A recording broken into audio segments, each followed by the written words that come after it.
लाचार भइल बा गोले गोले ढोली पा हमारा हमार भइल बा एतबार भइल बा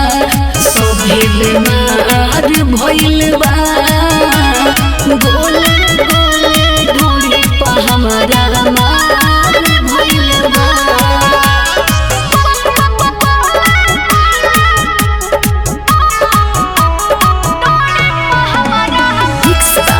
रजनीश जेके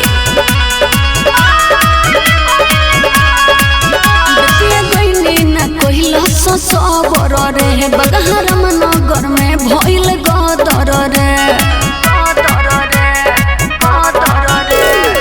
पूरा बाराती में बवाल भइल बा बड़ा सामान पयार भइल बा रह देखे के मन परसन भइल बा एतबार भइल बा सभे लाचार भइल बा गोले गोले ढोली पा हमारा हमार भइल बा एतबार भइल बा सभे बेमार भइल बा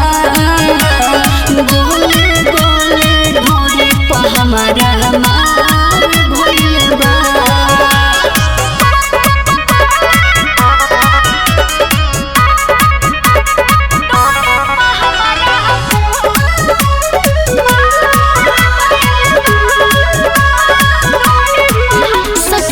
पटिया के रहे साटारे पन सौआ देखा के धैल से गाटारे बिरजस दा बेहलाया नहार रे रबिया लुटे लहार रे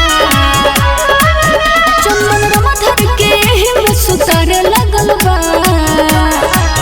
एतबार भइल बा सभे लाचार भइल बा गोले गोले ढोली पा हमारा हमार भइल बा एतबार भइल बा सभे बेमार भइल